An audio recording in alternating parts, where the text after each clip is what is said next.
This episode of Mission Log is brought to you by Blue Apron, a better way to cook. Check out this week's menu and get your first 3 meals free with free shipping by going to blueapron.com/missionlog. Mission Log, a Roddenberry Star Trek podcast. Episode 220, Man of the People.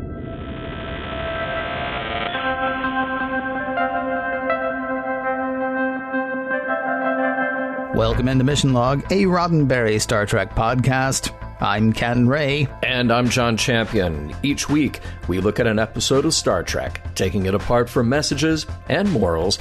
And if someone has to die to make that happen, well, understand it's for the greater good. Yes. Wait, what? This week, Man of the People, the one where the heroic Alkar saves the day. Despite the meddling of his crone of a mother, his crone of a ship's counselor, and the far too straight-laced captain. You scare me. John's got trivia coming up in just a moment, but before that, let us talk about food. Hey, we could just skip the show and talk about food for 45 minutes. You wanna? Yeah. No, more specifically, and let's not do this for 45 minutes, but let's do this. Let's talk about the delicious food that comes straight to your door. Your door, actually, John, from Blue Apron. Yeah, it's super cool. You tell your replicator or your computer to go to blueapron.com/missionlog, and before you know it, you will have all the ingredients and detailed recipes delivered to you to create amazing meals. And I know a lot of you are saying delivered to me, but I live in the boonies. I live in the sticks. I live by the ocean. Blue Apron actually delivers to 99% of the U.S. So if you think you're too far out, hey, man, you may be far out, but you're not too far out for Blue Apron. Their meals, by the way, come out to less than $10 per person per meal. Now, Blue Apron does all the hard work, delivering perfectly proportioned seasonal ingredients, so you won't have too little of stuff. You won't accidentally buy too much and throw stuff away. So you're saving money and you're wasting less. Now, this is not ad speak. This is me saying that I have genuinely enjoyed everything that I've cooked from Blue Apron. Everything is perfectly fresh and ready to go. I decide what I want, start prepping, and in no time, I have a home-cooked meal. There's something really satisfying about that. And most importantly, it saves me a trip to the grocery store, the bane of my existence. And there is plenty of stuff for people to try. You can choose from a variety of new recipes each week or let Blue Apron's team pick for you. Recipes are not repeated within a year, so you won't be eating the same thing week after week after week. So check out this week's menu and get your first 3 meals for free with free shipping by going to blueapron.com/missionlog. You will love how good it feels and tastes to create incredible home-cooked meals with Blue Apron, so don't wait. Seriously, don't. Just start today at blueapron.com/missionlog. Blue Apron, a better way to cook. And a huge thanks to Blue Apron for sponsoring this week's show. And a huge thanks to you people for getting in touch with us. Wait, what? I'm sorry? You've not gotten in touch with us yet? Well, let me tell you how to do it. Mission Log Pod is the address to find us on Facebook, Skype, and Twitter. If you would like to leave us a voicemail, we would love to hear your voice. 323-522-5641 is the phone number to call. 323-522-5641. Our email address is missionlog@roddenberry.com. Our show website, including discovered documents, is at missionlogpodcast.com. And please do remember, we may use your comments on an upcoming episode of Mission Log. And with that, we turn things over to MC 900-foot Trivia Master, John Champion. All right, here we go. Today's episode, Man of the People, is written by Frank Abatimarco. Now, it's important to note that this one episode was cobbled together because they had to change the shooting schedule. So the production staff thought that they were going to produce Relics next, but the schedule changed and this one was pushed forward. So everyone on staff had a hand in it, but Frank pulled the pieces together. Now, Frank came in as a supervising producer at the beginning of Season 6. He had previously worked on a handful of shows, including the reboot of Mission Impossible in the late 80s. It was directed by Weinrich Kolbe, and he last directed TNG with Cost of Living. And I'm sorry to say that this marks an important moment, Ken. This is the last that we have seen of Marvin Rush on Next Gen. So as you know, I'm a huge fan of his, and I love what he brought to the look of Next Generation. Everyone else apparently also loved him so much that they took him away from Next Gen and put him on the production of Deep Space Nine, where he would work as director of photography on their first 2 seasons. So now we have Jonathan West taking over as the main director of photography for the series. Prior to this, he was working on the series Erie, Indiana, and he was also a camera operator way back in the day on The Wrath of Khan. Now, in this episode, we have a ship at the beginning called the Dorian. Might tip you off a little about the story that's coming. It's gray, in case you didn't notice the color of the ship. I have a painting of that ship, actually, in my closet. Really? How nice. You should check on it every now and then and see how it's doing. Maybe so. Now, there is a mention of Ensign Janeway in this episode when the computer reads out Deanna's schedule. Don't get too excited, though. We're not breaking the timeline. We assume that this is not Captain Janeway, who may or may not be a person we'll meet somewhere down the road. You could maybe guess that it is a relative of Captain Janeway. But anyway, it's widely accepted that Lucy Boyer is playing the role of Ensign Janeway in Deanna's counseling session, but that character is never actually named on screen. So Janeway remains a mystery. Now, Deanna, well, she has a dress.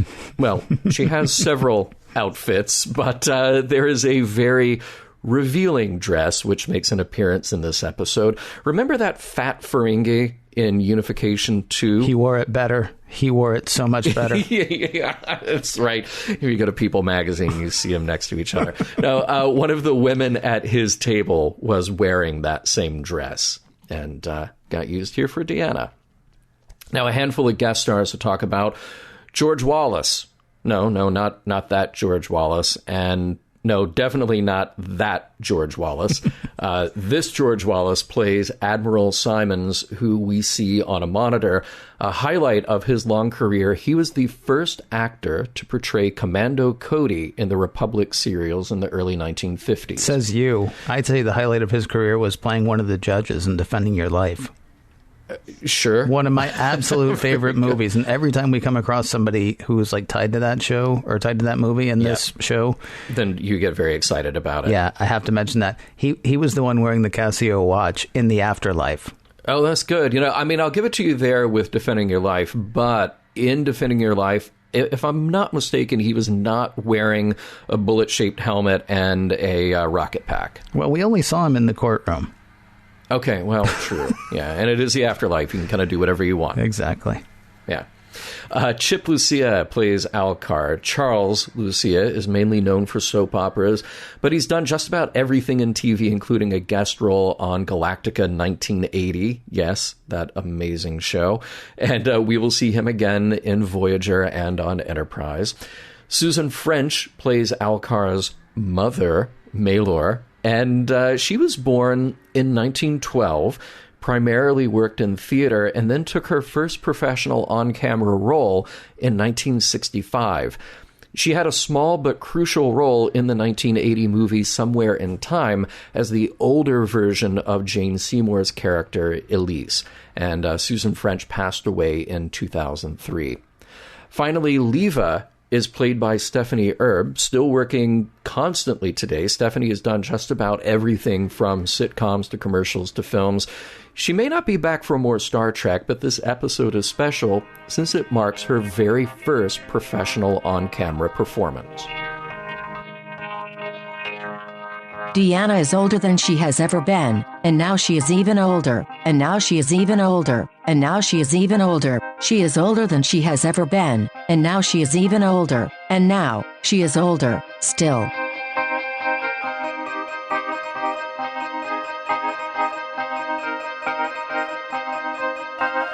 Prologue. The Enterprise shows up near Rekag Saronia just in time to rescue Ambassador Alkar, whose ship is under attack.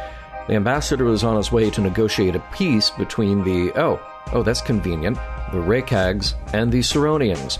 His ship, the Dorian, is just a little transport that has taken some damage, and the captain of that ship asked Picard if he can help out by taking the ambassador and his guest aboard the Enterprise. no problem. Deanna Troi goes to meet them in the transporter room. There's the gentlemanly ambassador, Ves Alkar, and his elderly mother, Sev Maelor. She immediately lashes out at Deanna, assuming she's attracted to Alkar, and leaves her with a warning to stay away from him. Act 1. Alkar gives Picard the lowdown. He's concerned about traveling on the Enterprise since it is an armed ship. Too bad, though. The admiral in charge from Starfleet insists that the ambassador stay on board since another transport ship would be an easy target. Fair enough. While he's on board, Alkar will take advantage of the amenities, maybe some time in a fitness class like Worf's Tai Chi. Everyone's following the steps, and Alkar has his eye on Deanna's form in particular. They banter a little, a bit of innocent flirting. There's talk of negotiating Tai Chi, negotiating tactics, being an empath. Alkar is, but only with his own kind. Then they arrive at his quarters, and there's Sev, still in such a mood. She wants to know if the two have mated yet. It's a bit uncomfortable all around, and Sev tells Deanna if she does mate with him, she'll regret it for the rest of her life. A little later, Riker shows up at Deanna's cabin for a round of crew evaluations. She's distracted, though, sensing intense, malevolent emotions from Alkar's mother. Oh, nothing to worry about any longer. She's dead now. The call came from Worf in the ambassador's quarters. Alkar asks Deanna if she will join him in a mourning ritual, since she's an empath. He produces 2 stones. They each hold one, and he begins a funerary incantation. The stone in his hand glows, then the glow jumps to the stone in Deanna's hand. A look of shock crosses Deanna's face, while a look of relief comes to Alkar. Act 2. Deanna looks at herself in a mirror like she almost doesn't recognize herself. Then she asks Siri to cancel her appointments for the day. In sickbay, Dr. Crusher wants to perform an autopsy on Sev, but Picard insists she can't since Ambassador Alkar expressed his wishes that they do not. It's a tradition thing. Still, it irks Beverly since she sees no reason other than age that Sev would have died. And there's a lot of neurotransmitter residue that seems peculiar. Deanna goes back to Tai Chi, this time alone, and she's really not feeling herself. Well, okay, let me rephrase that. She's feeling herself. It's just that she's not necessarily acting like herself. She goes for a visit with Alkar, and she's awfully flirty. Way flirty. In fact, she's maybe ready to skip the flirtation and get to know Alkar more intimately. Alkar seems a little uneasy and sends her away. Deanna is not one to be brushed aside. She trots off to the turbo lift, and on the next floor is joined by Ensign Handsome. A smile, a nod, cut to the exterior of the Enterprise. When Riker shows up at Deanna's quarters a bit later to go over the crew reviews again, she's quite relaxed, and Ensign Handsome is doing his imitation of Kirk and wink of an eye. Riker is ready to get down to work, but Deanna senses he might be a little jealous? Nope, he insists totally not, but the empath is pretty sure he is. It's not a conversation Riker wants to get roped into. The crew reviews will have to wait yet again. Act 3. Arriving at Rekag Saronia, things are taking a turn for the worse. There's fighting, the ceasefire has been broken, but really, what's Deanna up to? She's back at work as a counselor, talking to a woman from the crew who is very concerned that she's being unfairly overlooked for the good job she's doing. Deanna gives her the ultimate pep talk, which goes something like, are you still talking? Get it together already and stop whining. Next patient. Down in engineering, Beverly and Geordi are looking over the biofilter log from when the late Sev Maelor beamed up.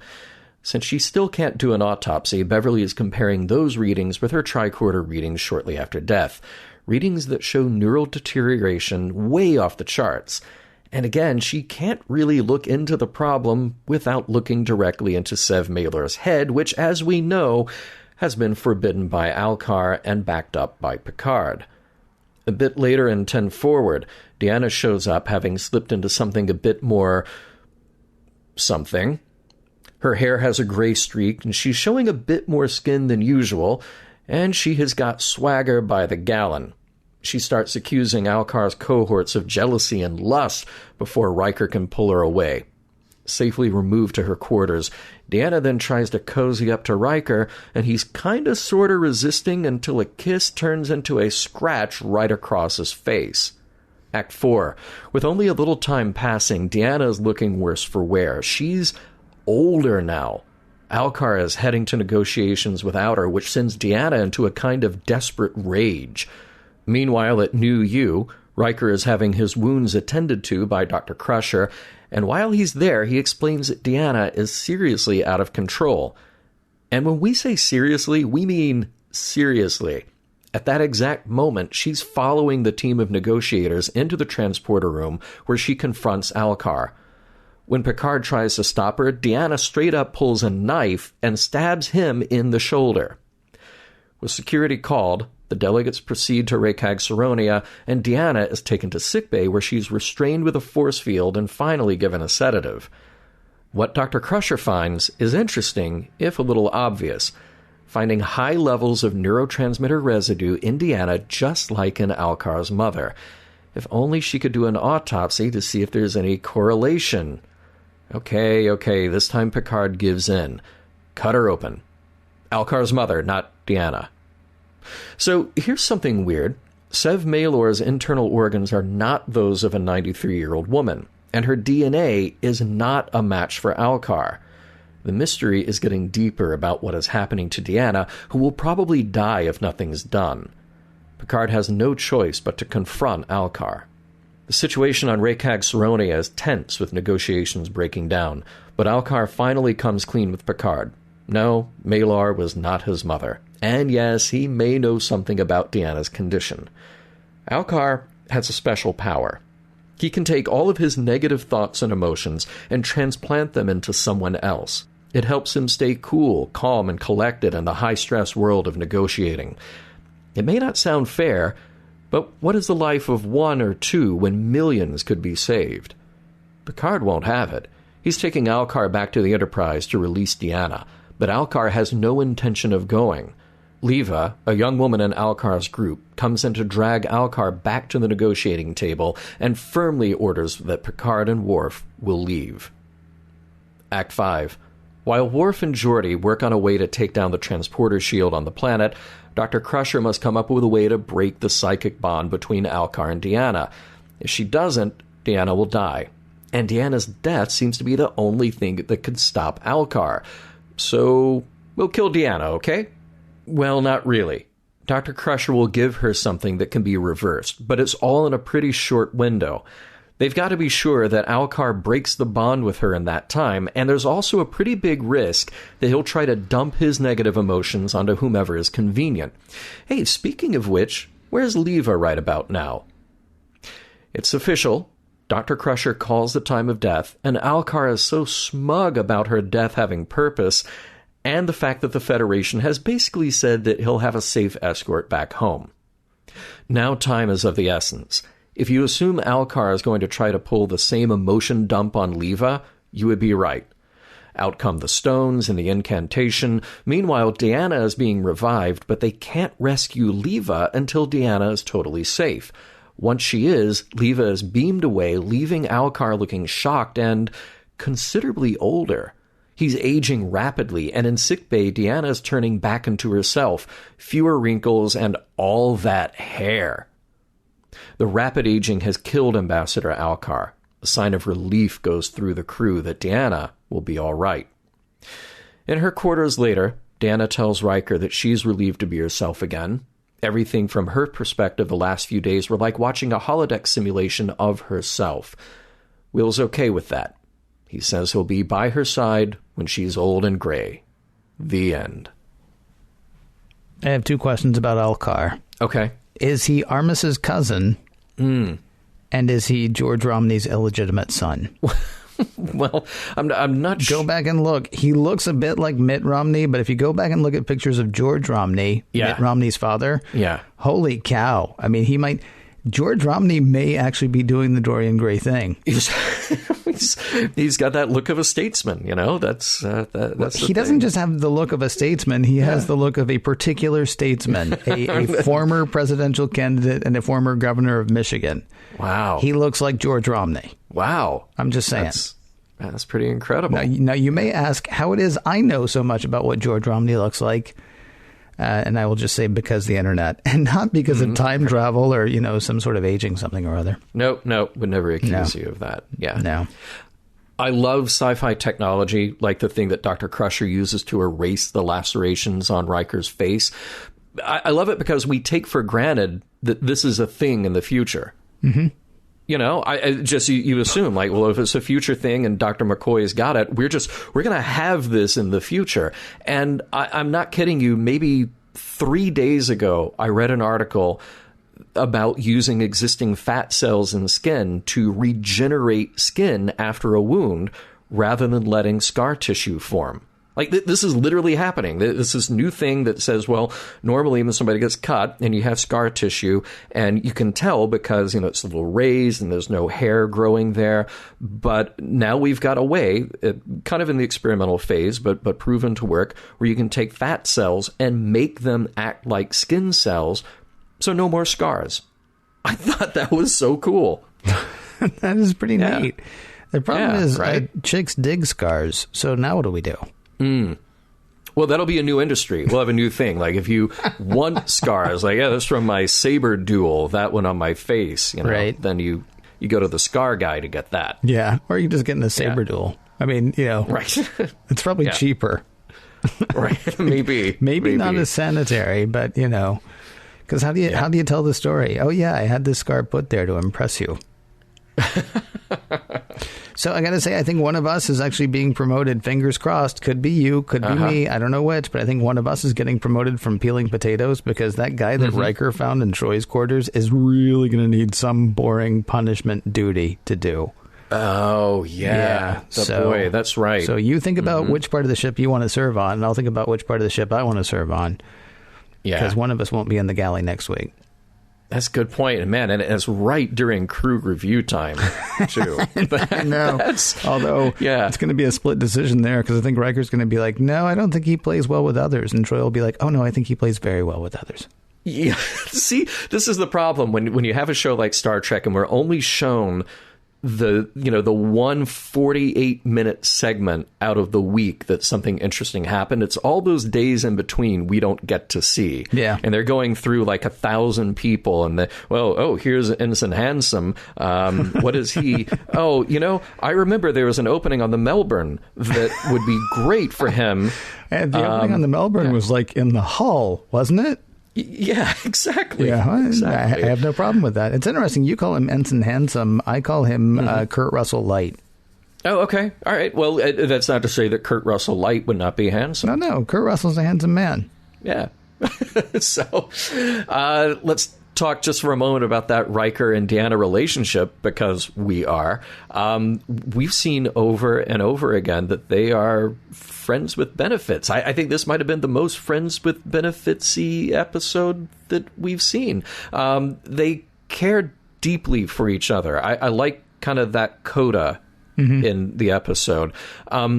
I still feel like this could have been one of the great, deeply explored concepts in Next Generation, but we only get hints of it. And maybe it's best to not go too far in a family-friendly TV show from the early 90s. But, it's just there. And that's something that we get to pick up doing this show the way that we get to do it, just, week after week after week after week. Seeing this progression and the way their relationship evolves, it's really fascinating. Somebody should write a book about the sexual politics of Next Generation. Let me ask you a question. Do you think that he was not bothered by Kurt Russell Light being there? I mean, what was actually, because obviously Riker was bothered in that scene. The question I have is, was he bothered by young guy there? Or was he bothered by the fact that Deanna wasn't working? Because, I mean, he's like, come on, we got stuff to do here. I mean, had he come in and dude was walking out and then she's like, all right, let's get to the reviews, would he have been fine? Right. Because, I mean, you've got two things going on. Not only is young dude leaving, but then Deanna's really throwing it in Riker's face that young dude was there. I mean, she's the one who won't let it go. Yeah, I had the exact same question in my mind. Had this been any other situation where she was in her right mind, or reverse it, and it's Riker, because we know that Riker likes, the ladies. Mm-hmm. It could very well have been another situation where Riker is entertaining a young lady in his quarters and Deanna comes in to do the crew review. And all things being equal, if one of them says to the other, hey, we're cool, right? Yeah, we're cool. Let's move on.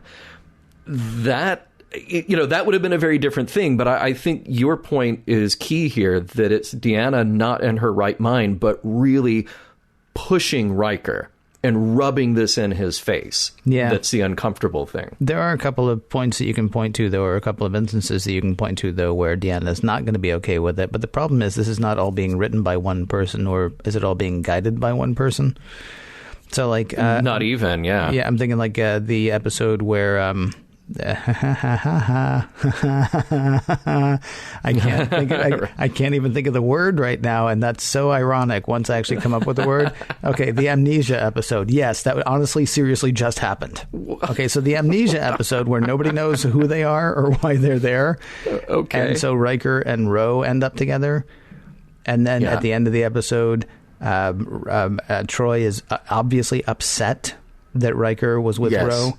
And then there's another time that it happened too. Oh, when Riker came back from Risa. Mm-hmm. Yeah. Have I ever told you about this? Have I ever told you about that? Have I ever told you about the Horda? And Troi is like, yeah, you mentioned it.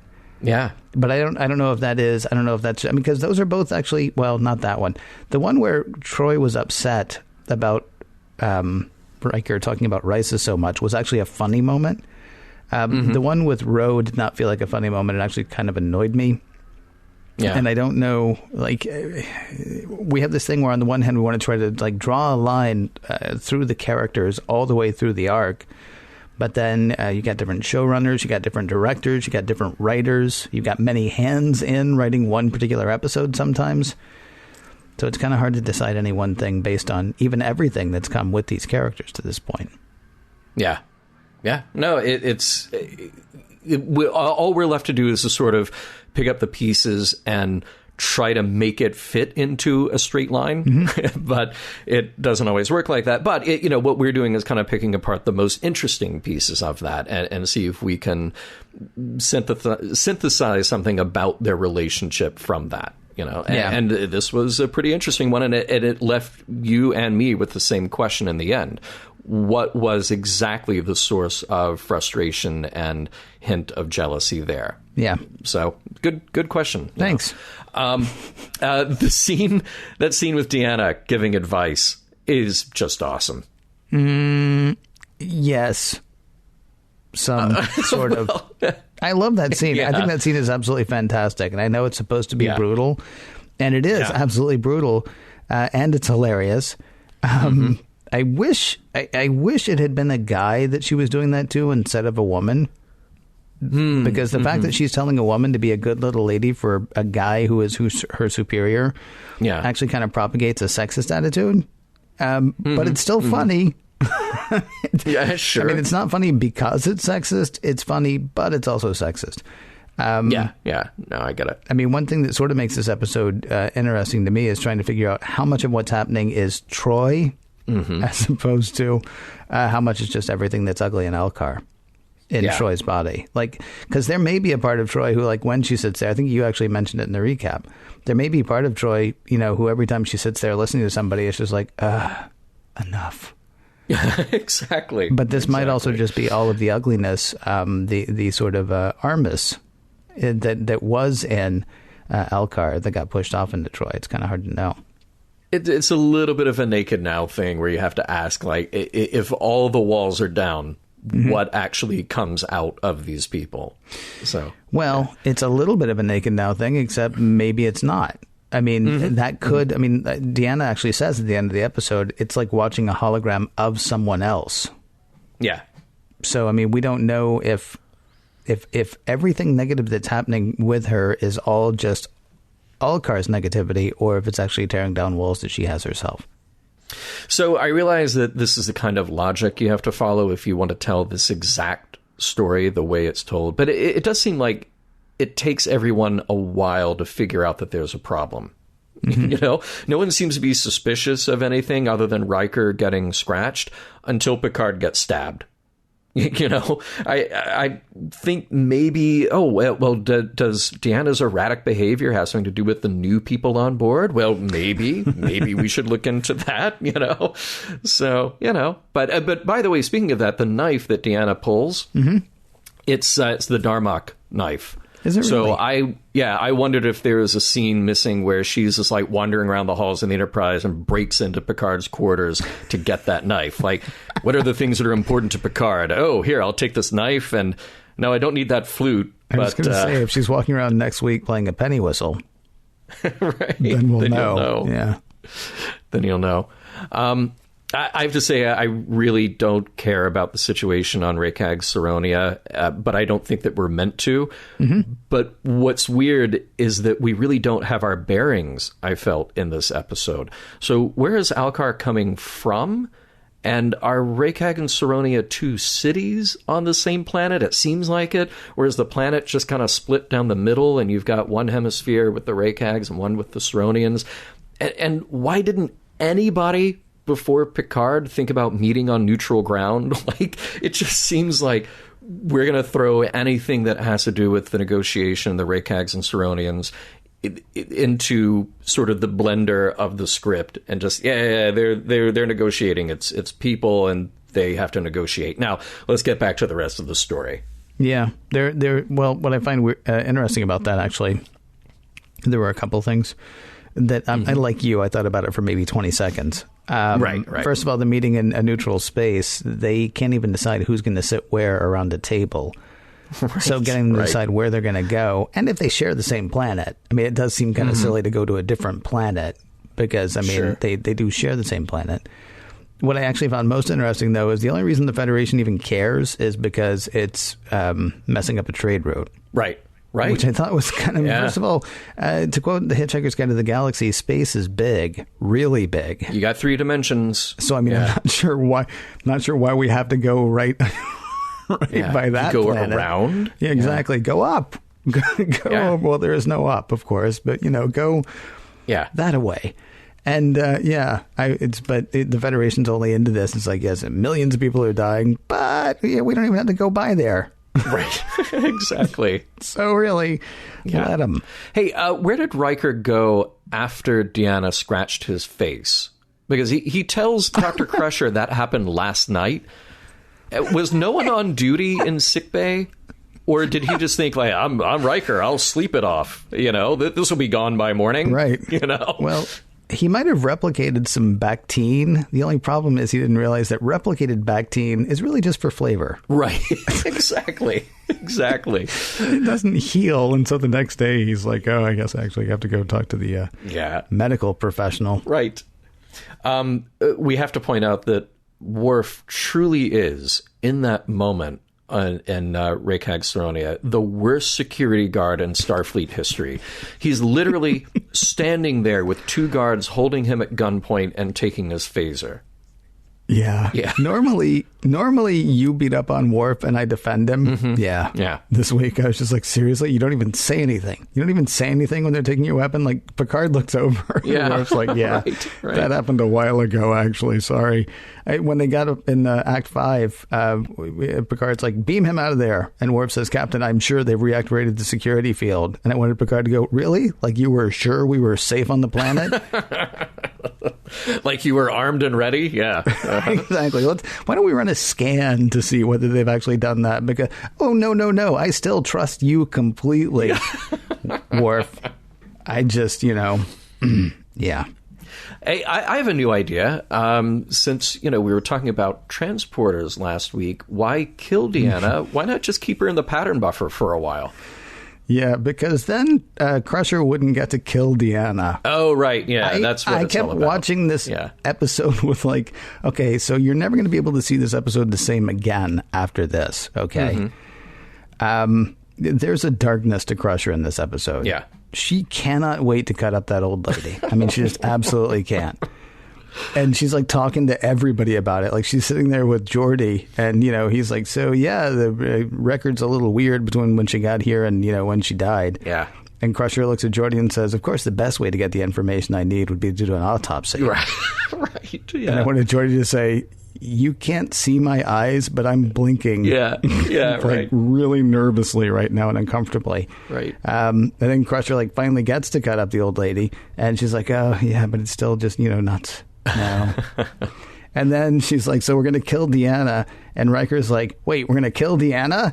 As if he's never seen an episode of Star Trek. Obviously, they're going to be able to bring her back. Of course, yeah. But then he's like, how will you? And, I wanted Crusher to be like, a pillow. What do you care? Get out. She's a medical professional. She's got hypos full of everything. I mean, this was something that they were doing a mock time. They did this. I mean, Bones, killed Kirk.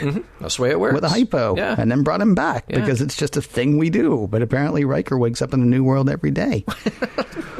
I got one other. Well, in fairness, he is on a starship. He can actually wake up in a new world every day. Yeah. Now that I think about it, but with no memory. Oh, but he does go through the transporter, so I guess. Yeah. I did have one other question, okay. and I actually got you to do this for me earlier because I wanted to know. Right. So when we set up our record times, you and I, we live in an appified, a computerfied, a connected world. When we set up our record times, I get a message on my phone from you confirming that the time was set.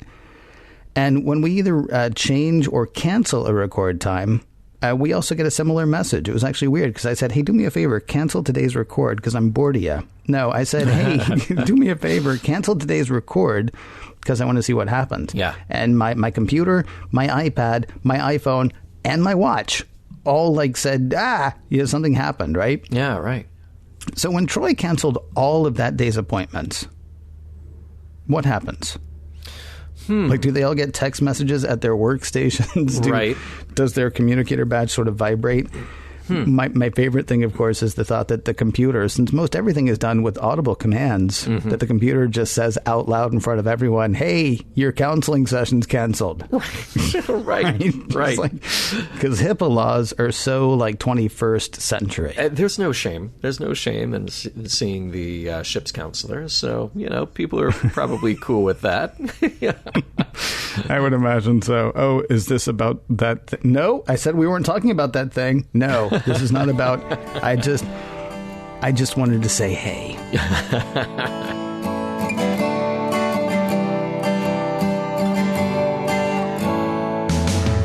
It occurs to me.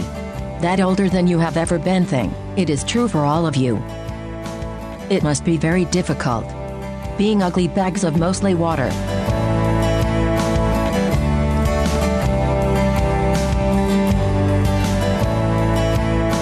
So it's good to see Troi victimized. Oh, God. Because what's it been, 3 weeks, maybe 4? Yeah. Okay. I don't even know if I don't know how to approach that in this episode, except to say, boy, that seems to happen to her a lot.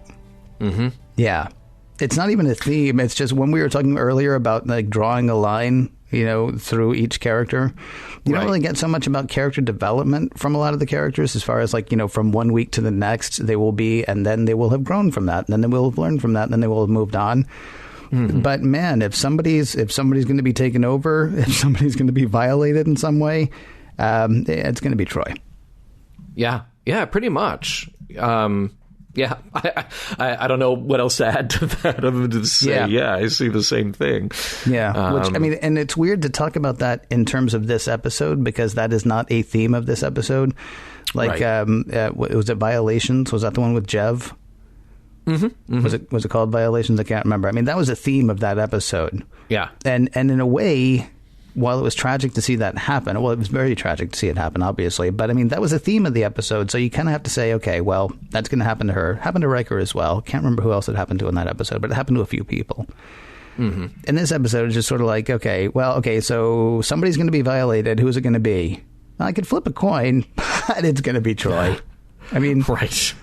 So yeah, we can move on from that if you want to. I just thought it was worth noting that once again, our counselor, the caring part of our body public. Actually, now that I think about it, if we go with the idea that the Enterprise is sort of a more nuanced presentation of humanity, whereas TOS was just the Kirk, Spock, and McCoy thing. We have many more facets on Next Gen, right? And the part of us that cares, that's gonna get screwed.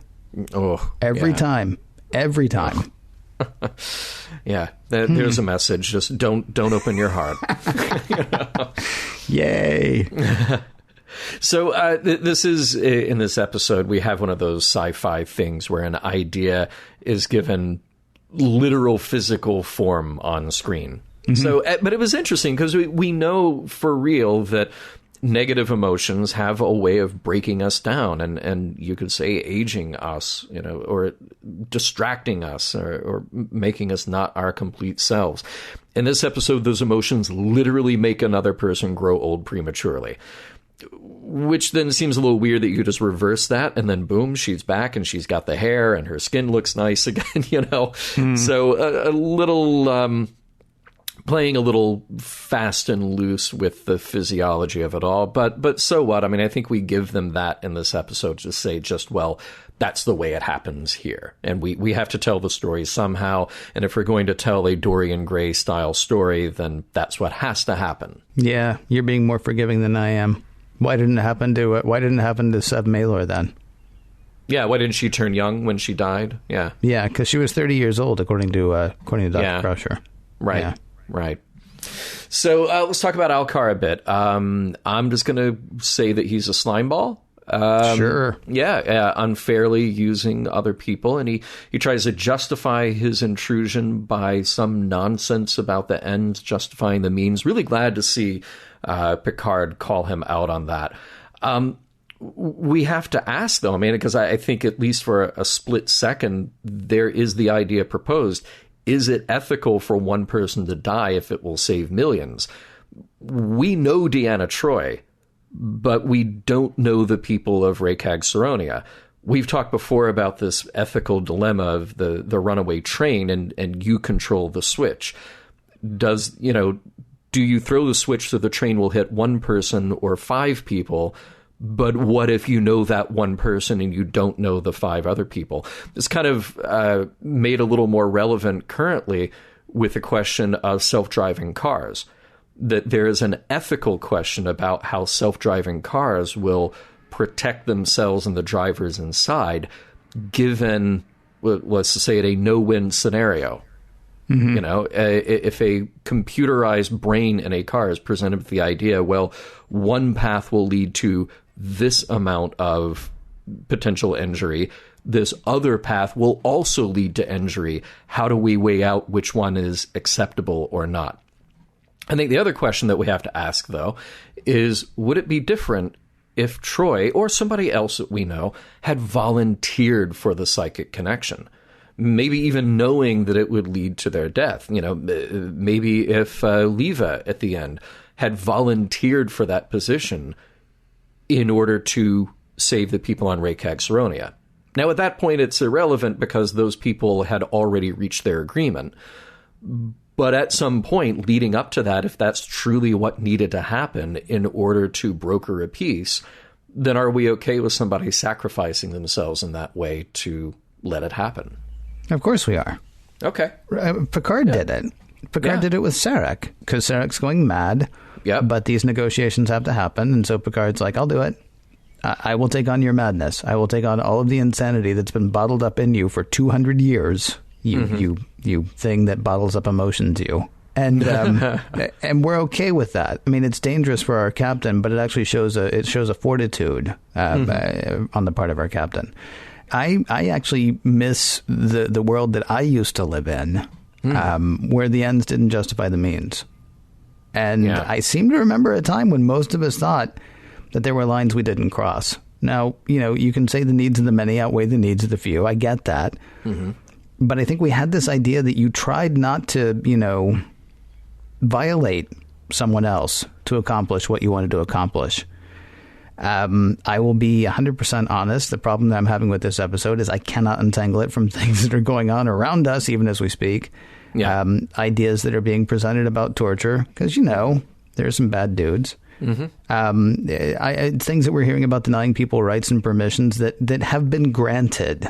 And you can argue about whether they should have been, but they have been. Yeah. Because something bad might happen if we don't. The idea that we're going to do a bad thing because something worse might happen is antithetical certainly to the Federation and to Starfleet, or it should be anyway. Picard tells Alkar, you cannot justify some wantonly immoral act because you think that it's connected to some higher purpose. Yeah. I'm actually reminded of Riva in, I can't remember the name of the episode. You probably know. Silence has lease. Yeah. Where silence has lease. Okay. Yeah. So Riva is the one who is deaf, but he has these people that travel with him, and then those people end up getting killed, actually. And his immediate thought is, well, I can't do this. But then when he thought he was useless, when he thought there was nothing else he could do, he found a way to negotiate anyway.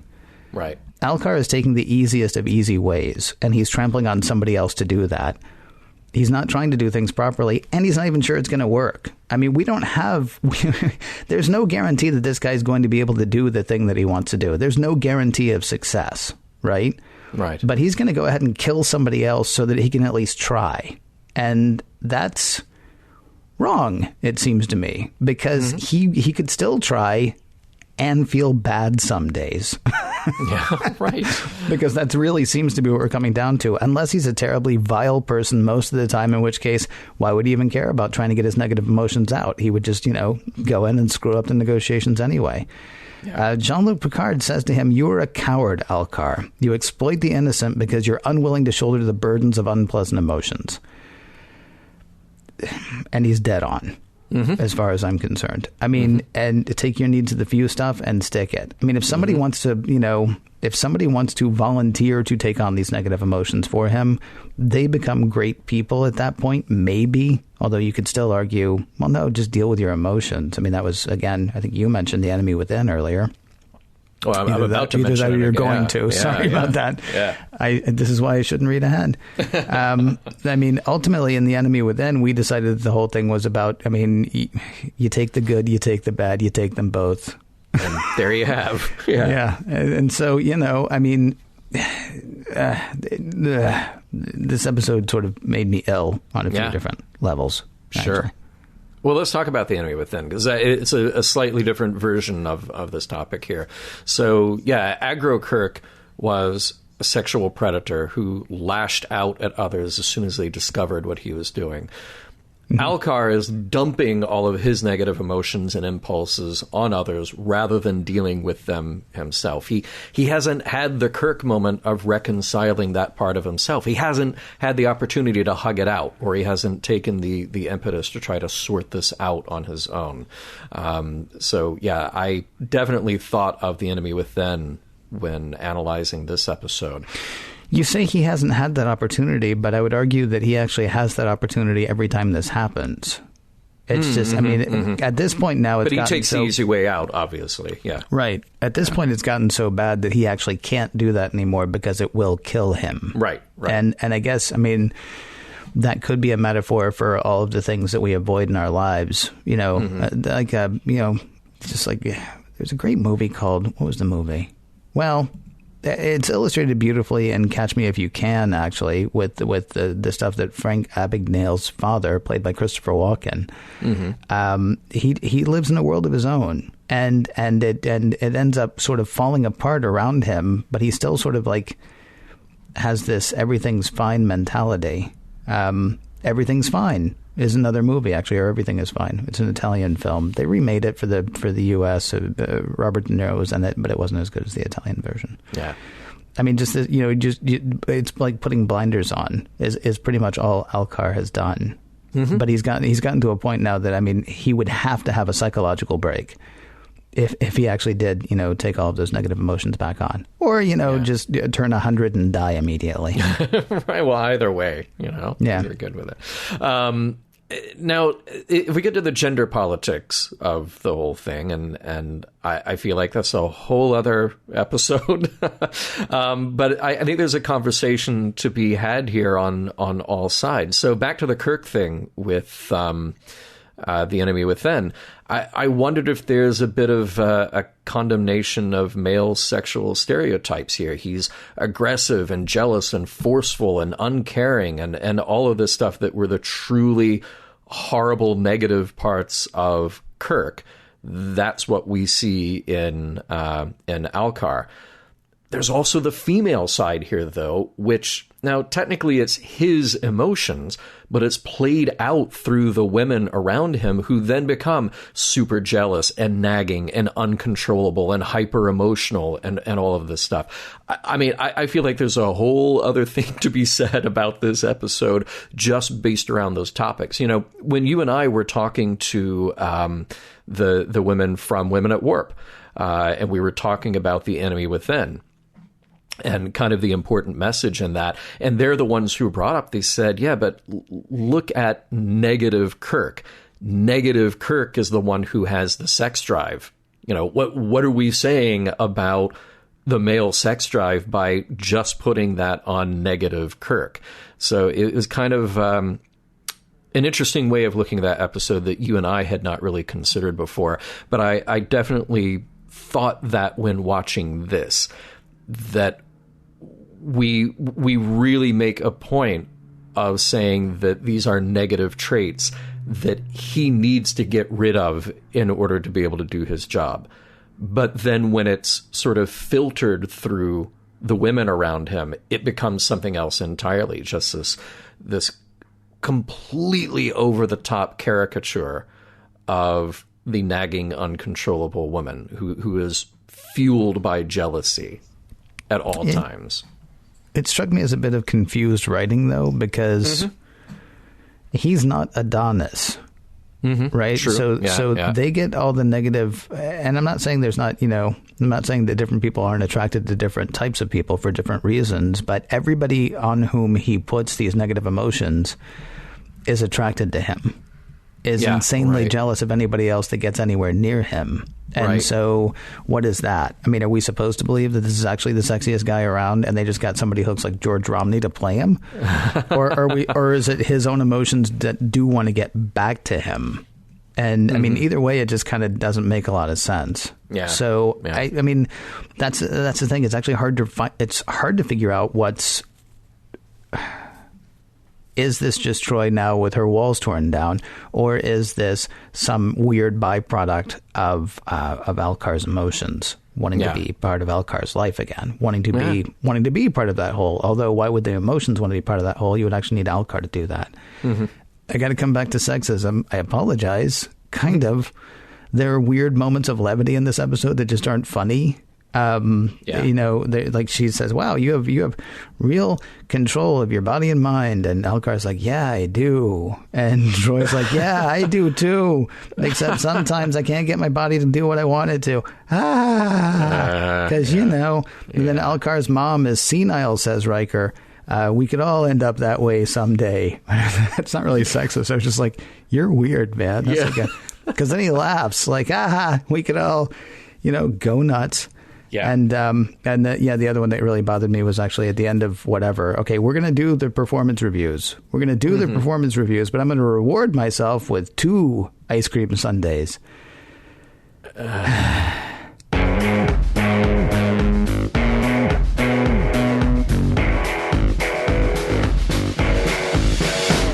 You know, for an empath, Alkar is not terribly empathetic.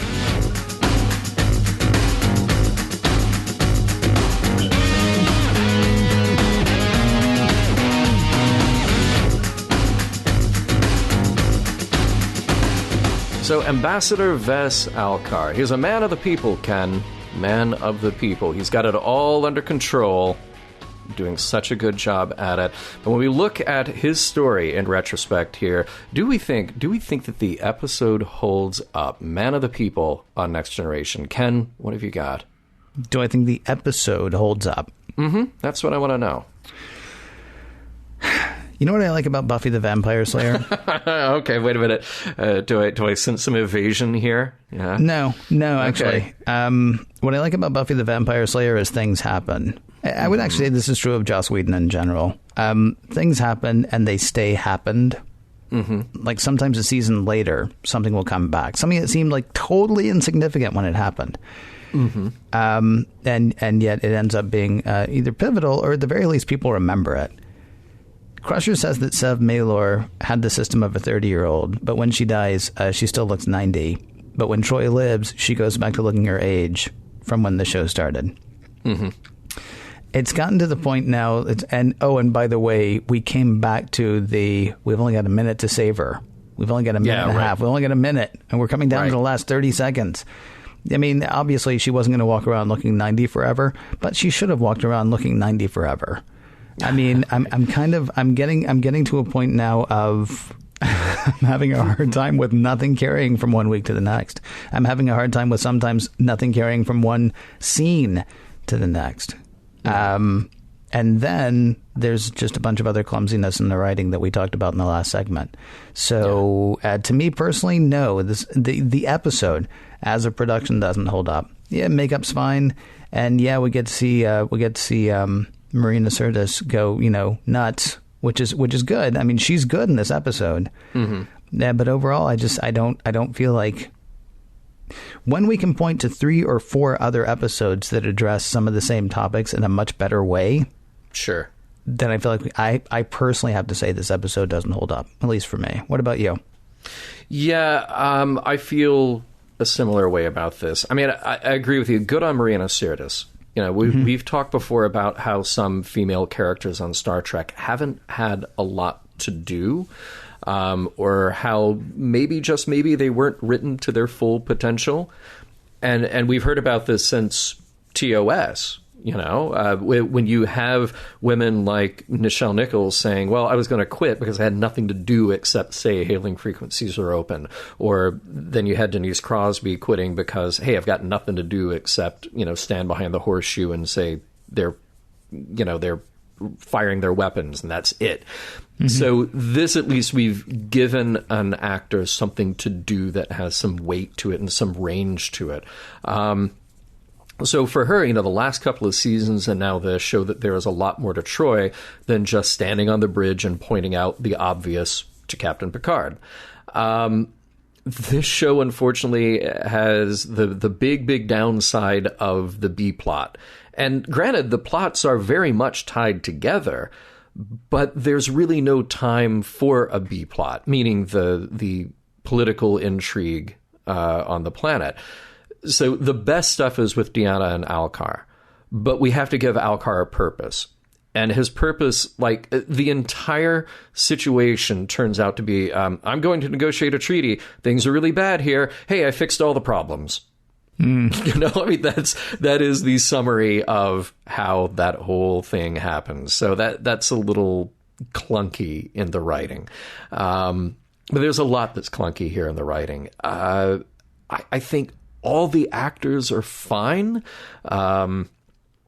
I think they're doing the best they can with the script here, and I think overall it's pretty well produced. It doesn't feel cheap or they're not relying on sort of lame camera tricks. I actually think that for the time, the morphing effect is pretty good. It's not great, but it's pretty good. The makeup is pretty good, pretty impressive.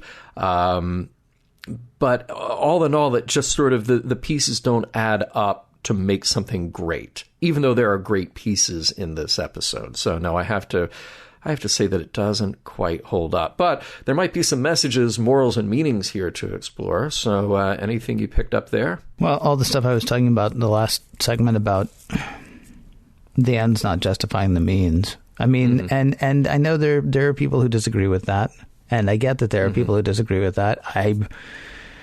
I want us to be as good as we can be. I mean, and that may sound idealistic, that may sound hippy dippy, but I don't understand what I don't know what good your moral code is if it only works sometimes.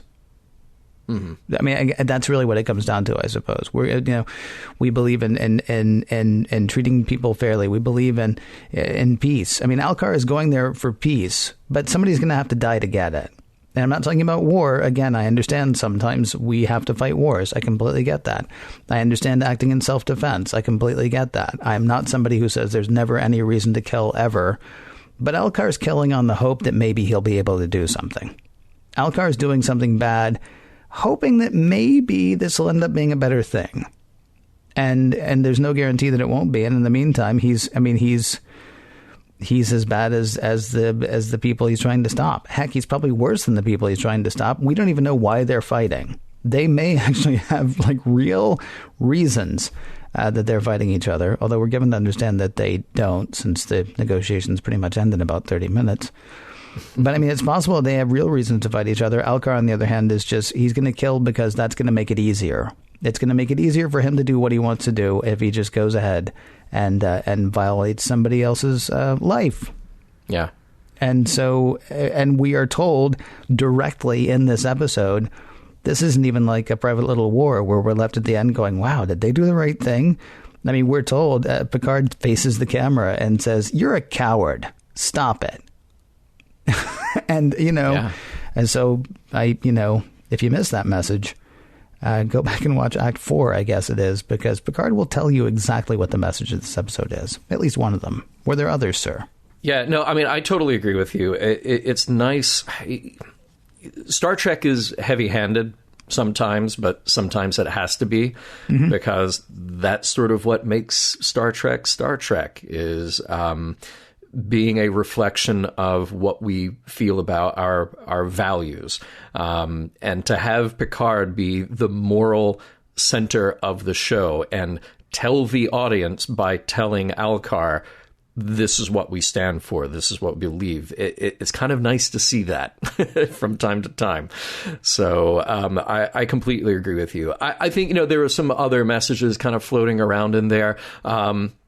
Maybe there's sort of a weird negative message here of, beware the smooth-talking, mature statesman or whomever, but the smooth-talking guy has got it all under control, because underneath it all, it's a cesspool of negative emotions kept barely in check.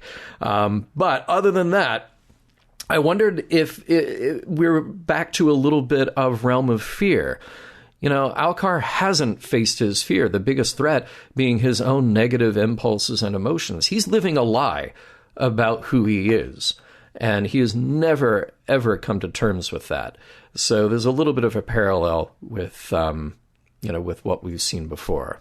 I feel like you're kind of assuming that that's true about him, though. I mean, what he knows actually is it's just easier to not deal with it. He's not just avoiding it. He's actually, shoving it off onto other people. Yeah, he is actively pushing it off to other people. But we don't know. There may have been some opportunity, some way for that to not be the case. But, every morning when he wakes up. Yeah. Right. Sorry, I'm going to go out on a limb and say, yes, there's been every opportunity for him to not do that. I mean, it's now gotten to a point, because when he's finally, when he finally does have to face it, it does kill him. I mean, when he finally does have to deal with it, it does kill him. But, I mean, didn't he say, I found at one point that I could do this? Mm-hmm. Oh. So he just kept doing it. Yep. So there was a time when he didn't have to, and he knew he didn't have to, but then he went ahead and did. Yeah. So messages hold up. I know we don't usually ask that question, but I'm asking so that I can answer it. Yeah. No, absolutely. Yeah. Critically so. Yes. And I think, a lot of people would agree. And a lot of people would apparently disagree, too. Ain't that the way? Mission Log is produced by Roddenberry Entertainment. Executive producer Rod Roddenberry. You can find out more at roddenberry.com. All the great stuff that Roddenberry is doing, not only from an entertainment perspective, but you can find cool products there, and you can find out about the very good real-world work being done by the Roddenberry Foundation. For more exciting Star Trek podcasts, check out Trek FM, that's trek.fm. And for the latest in Star Trek news and discussion, be sure to visit trekmovie.com.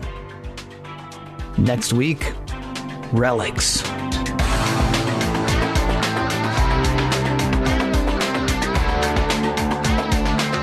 Some of the music for Mission Log provided by Warp 11, online at warp11.com, and from the album Messages by Key Theory, free to download at kitheory.com.